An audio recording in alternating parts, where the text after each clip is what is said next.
Hey y'all, FirstClass 1972 signing in. Today we're working on a set of Kia 2.4-liter cylinder heads.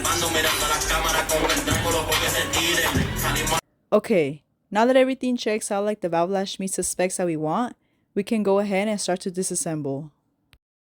Okay, so when we're disassembling, make sure to loosen up the bolts in the opposite pattern that you tighten them down.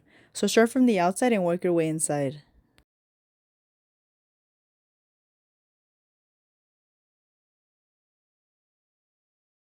As always, we want to break loose the bolts first with the full turn, and then we can loosen them up the rest of the way with the drive speeder handle.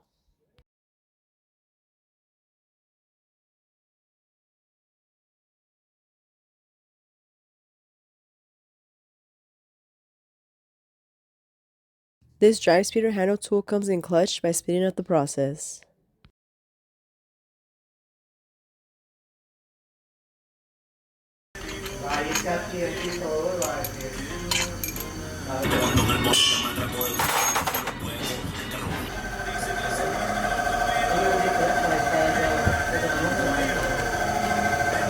As y'all can see, I did not know how to go about this when loosening up the timing cap, so I decided to just move on to the next step.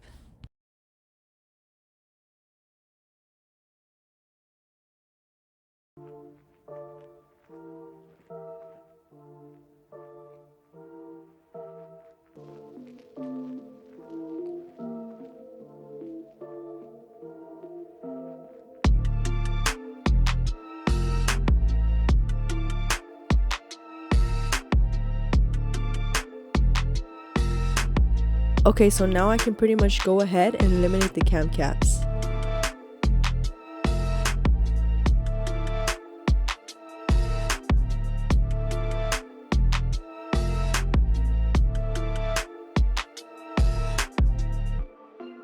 So my friend saw that I was having difficulty, to which he then goes ahead and shows me how to properly take out the cam caps that are stuck. He explains to me how I need to lift up the bolts enough to where only the ends are touching the inside of the cam cap, so that we don't ruin the threads. So then with the hammer, you tap the head of the bolt upwards to free the cam cap, like how you see here. He also mentioned that I first needed to take off the timing cap because it has pressure on one end on both of the camshafts. If not done this way, it can cause it to break. Until then is when we can take off the cam caps since they have an equal amount of pressure on the camshafts. But he reassured me that I didn't cause any damage since I already had loosened up the bolts on the timing cap first, and that is why it came off easily. Okay, here he's demonstrating how to properly take off the timing cap without breaking it. He also advised me to pry on a spot where I won't damage the mating surfaces. So for this head, we could pry it from the middle since this one has an opening, but making sure it's done evenly and slowly. As for other heads that don't have this option, you could pry it on each side, but you will need to work your way into taking it off. Like, don't pry it off completely on one side. First pry a little on one side and then go to the other side and pry it a little and just keep going until it's loose. Okay, here you guys can see me giving it a shot so I can get used to the protocol. As you can tell, I was hitting the cam caps a little too soft since I didn't want to damage the cans.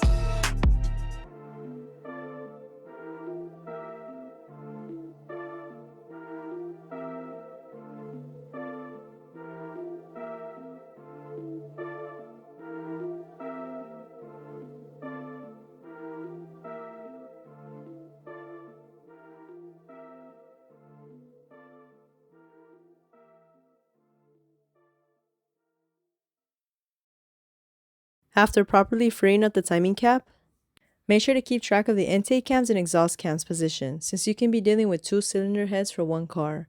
You don't want to mix them up, so make sure you're doing this before assembling the cylinder head to check the valve clearance. This is very crucial. So when you see that right there, that is camshaft number 1. So it's going to be right here, 1, and it's going to be on the exhaust. So the next camshaft doesn't have a marking, so we can already assume it's camshaft number 2.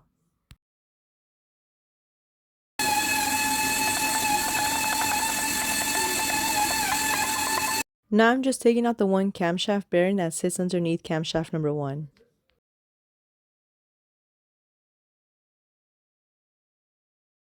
Okay y'all, Before removing them, make sure to label the exhaust and intake solid lifters with a marker, if not already marked or if it got erased.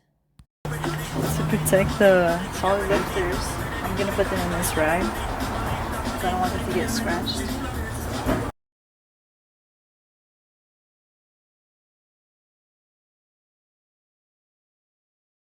So this is what I mean. I'm not sure if you can see the marking right there, E2. The E, or the exhaust, are the smaller ports, and the I's, or the intakes, are the bigger ports.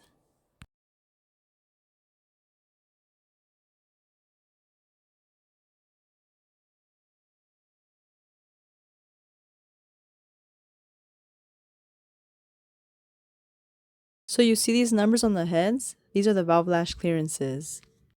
So we're gonna have to remark them because we're gonna need them again once we put the springs in, because they're gonna be under pressure.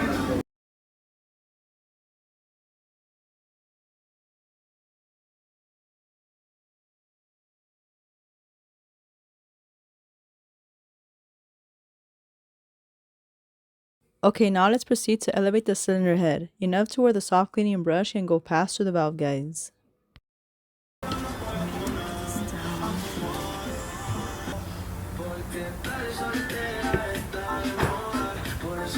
You also want to make sure the valves are marked before taking them out. For extra security, so that's 1.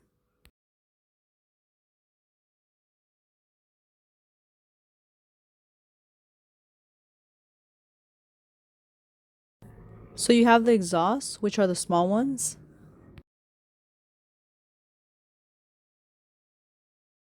Then you have the intake, which are the bigger ones.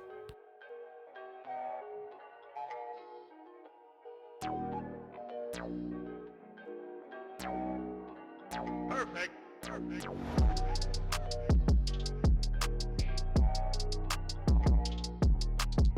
As always, safety first, so make sure you always have your goggles before you start cleaning the valve guides. You don't want this stuff to go into your eyes.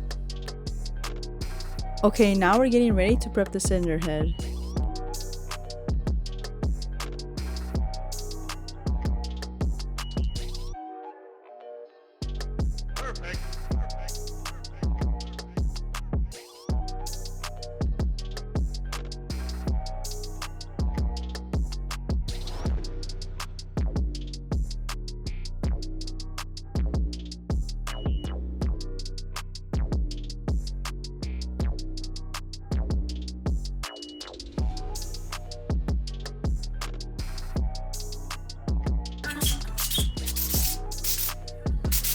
Here I'm just blowing compressed air into the bolt threads and oil galleries.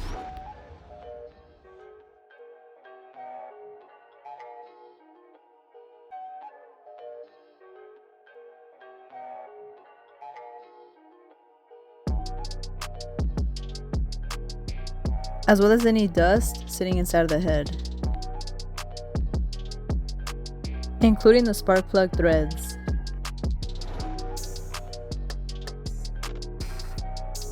Next, I am using WD-40 to clean the camshaft saddles, or you can also just use a clean rag. Then I could go ahead and start cleaning the rounded surfaces to where the solid lifters sit.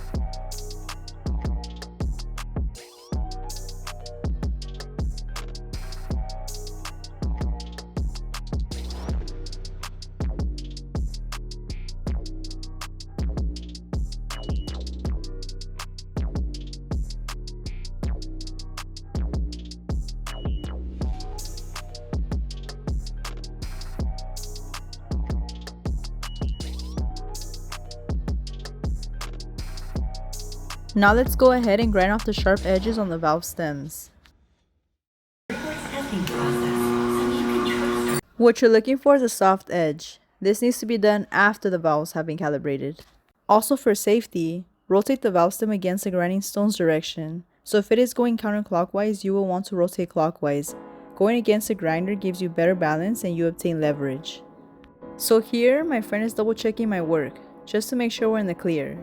Using WD-40, I am prepping the head for assembly, making sure the valve seats are free of any dust and dirt. Again, I'm going in with WD-40, since it seems to work the best when cleaning the valves. This is because it will prevent rust but still provide the lubrication that the moving parts need. Then we could go ahead and pre-lube the valve and insert it into its designated valve guide. Okay, so when reinstalling the valves, start where the timing is, which is to my left and then go to the right. So for example, valve number 1 goes to the left and just go in order until you reach valve number 8. We add grease to the valve stems because that provides a lubrication that would prevent a dry startup. Dry startups can cause the valves to get stuck or wear prematurely, which is what we don't want.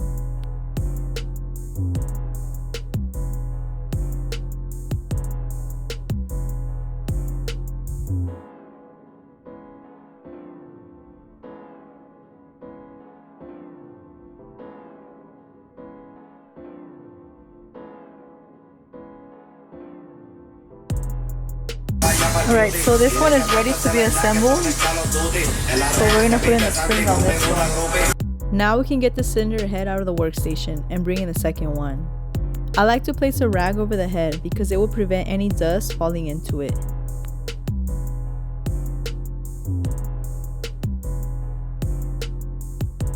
When laying down the head, you'll want to be careful since you don't want to damage the top of the cylinder head.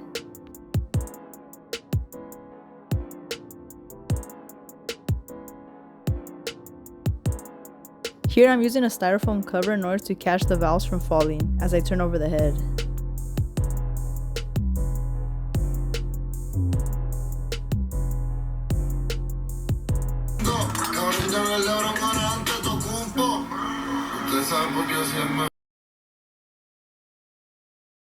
Another method to take out the valves is you can also sit up the cylinder head.